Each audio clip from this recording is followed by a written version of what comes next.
Assalamu alaikum, I'm Hiba. And I'm Zaid, You're listening to Diary of a Matchmaker. a podcast that will take you into our world as matchmakers. We'll share our experiences and offer advice for the single Muslim. So let's dive in. Bismillah. Assalamu alaikum wa rahmatullah. Welcome to Diary of a Matchmaker. My name is Hiba, and on the other mic is my husband and co-host Zaid. Assalamu alaikum. Wa alaikum salam. Who are we? What are we doing here? What is this podcast all about? Yeah, so this is titled Diary of a Matchmaker. Alhamdulillah, Hiba and I have the privilege of being full-time matchmakers. And it is a service that was born out of our own personal journeys. My personal journey finding a compatible spouse spanned about 9 years. I started when I was around the age of 25, and I was living in Chicago, in my uncle's basement, actually. And at the time, I noticed that a lot of my friends were getting married. Some, in fact, were having children. And so I sensed this sense of pressure to start looking for a spouse. So I did what most people do, which was jumping on apps, matrimonial websites, putting in the word of family and friends, anything that I could find, any avenue I could find, I would pursue. And the search went on for a long time. And as time went on, the rejections followed. They would usually be for reasons surrounding my occupation or, my immigration status or all sorts of, random things. And I got used to it at some point, and until the point where, I relocated to Canada. And after relocating and getting settled for some time, my mom suggested that I go for Umrah with her. So this was December 2016 when I decided to do Umrah. And before I left, I thought of a dua that was near and dear to me, something that I really wanted. And when I arrived there, I stood in front of the Kaaba, raised my hands, and I said, Ya Allah, please bless me with a beautiful, compatible spouse. And I completed my Umrah. I came back, and I thought, this is it. Inshallah. At this point, I've prayed in the holiest place in the world, and my dua is sure to come true. And of course, that didn't happen. Weeks went by, months went by, and I just found myself repeating the same cycle over again. I was back on apps, back on matrimonial websites, putting in the word of family and friends, and I just didn't seem to be finding any success. Until November 2019. I happened to be on this one matrimonial website, and I had gone to a point where I said, if I don't find any success now, I'm just going to accept things the way they are, and maybe marriage is just not destined for me. So I suddenly get a message from someone all the way in Jordan, which happened to be Hiba, of course. And she reaches out to me and says, I read your profile. I think we have a lot in common. Would you mind if we exchange your contact information? So my mind instantly went towards the negative. I kept thinking, I don't speak Arabic. I haven't lived in the Middle East. What do I have in common with this person? This is probably a waste of time. But nonetheless, something inside me said I should give it a shot. I have nothing to lose. So I replied to the message after reading the profile, and I said, yeah, I think we do have a lot in common. Why don't we exchange? We should exchange contact information. So we instantly started talking about art. That was the one common thing that we had, that we both were very passionate art lovers. Hiba loved classical music, and she still does. And I had, and I still do, have a strong love for performance art, live theater specifically. So we started connecting on that, and time just seemed to just flow. We connected on art, we connected on TV shows we loved, and time just went by, and we found ourselves to have so much in common that we got to a point where we said we have to address the elephant in the room, which is, you're in Jordan, I'm here, how are we going to make this work? And so Hiba mentioned that she had signed up for the IGNIC convention months prior, and that the IGNIC convention she signed up for was going to take place in Chicago, December, specifically of that year. And I said, great, I'm originally from Chicago. I have friends and family there. Why don't we meet in person and see if we can make this work? So we agreed to meet in person. And then, but by the time that date approached, we said, why don't we meet with the intention of having our nikah done? It just made so much sense because we just had so much in common. So of course the next step was speaking to the parents. Hiba spoke to her parents. I'm jumping on a Skype call with her parents. Keep in mind, I don't speak Arabic. Her parents don't speak English. So she's sitting there translating. That wasn't awkward at all. Right. But alhamdulillah, they gave me their blessings. And then Hiba did the same thing with my parents. And my parents gave her their blessings. And off we were. I'm calling my aunt in Chicago saying, hey, do you mind if I use your basement? Because I don't have time to book a hall. So she said yes, of course. Then I'm contacting my friends and family, telling them, hey, I'm having my nikah done on Saturday with somebody that I'm just about to meet for the first time face to face. I'd be honored if you guys could be there. So Hiba and I, we meet Tuesday in December, and we literally had our nikah in my uncle's basement with her parents on Skype on December 28th, 2019. So what I failed to mention is that when I performed on my first, that was December 28th, 2016. So if you guys connect the dots, alhamdulillah, my dua was answered 3 years later. Subhanallah.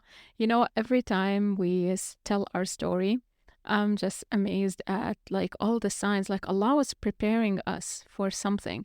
Right. That ICNA convention, I wanted to attend since I got to Jordan. So I'm originally from Palestine. I went to Jordan to study Sharia.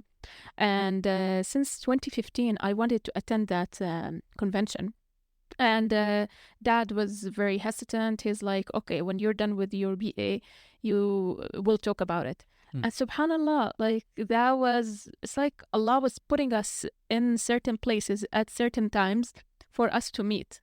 Exactly. Right? Exactly. It's like what I always tell people at the workshops that, even though my dua wasn't answered when I hoped and expected it to be answered, Allah answered it when the time was right for me.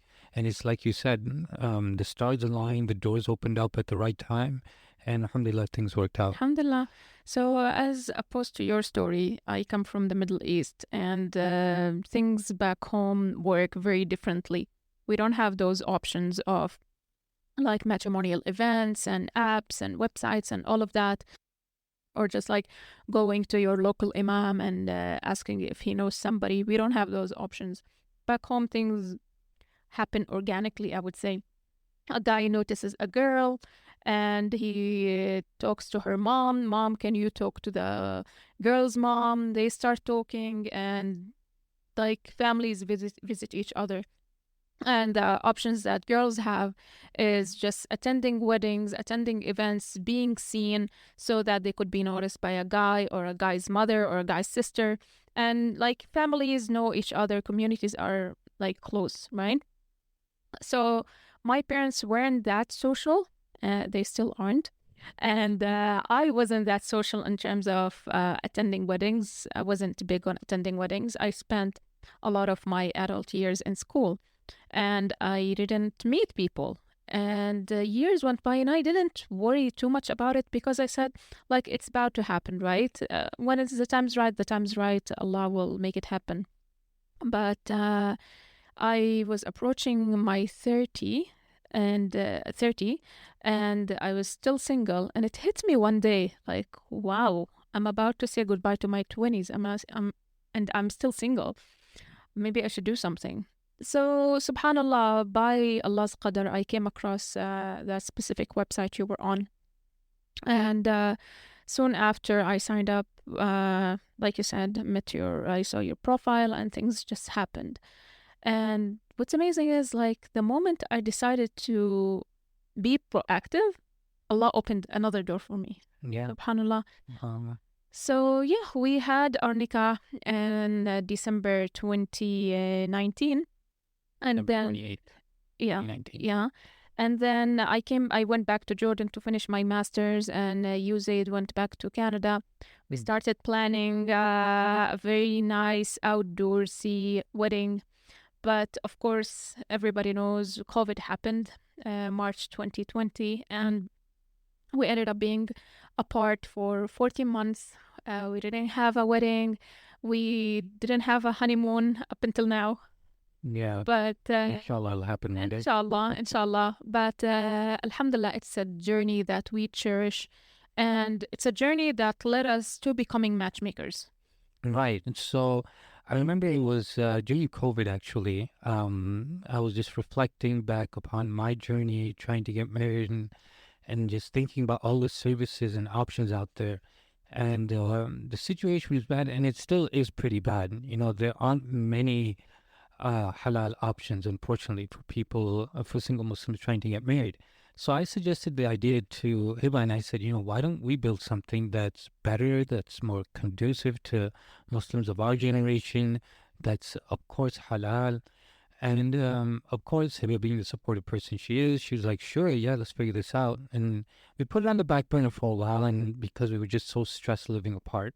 But then, alhamdulillah, when you came in March 2021, then we sat down, we came up with a name, and alhamdulillah, now we've been doing it for 2.5 years. So our name, This is called, oh, sorry. so I was just about to say that. Yeah. So the name of the service is called Halal Match, and what it is basically a private matchmaking service where we work one-on-one with single Muslims across Canada, the US, and the UK. And we pretty much hold their hand through the process of trying to find a spouse. And the really cool part is that when we do find them a match, we take them out on a double date. So it's either virtual or in person, depending on location and everything. But alhamdulillah, we're close to closing nearly 3 years of doing this work. We've interviewed hundreds, close to maybe 1,000 clients now. And we have learned so much over the years. And that was the reason we decided to create this podcast. Yeah. So the direct reason for creating this podcast was a friend of mine. When she learned that we're matchmakers, she got so excited, and she's like, you should have a diary or something, write some of the things you notice, some of the cool things that happen, conversations and stuff, and maybe one day you can publish it as a book. And then that idea percolated in our minds for some time.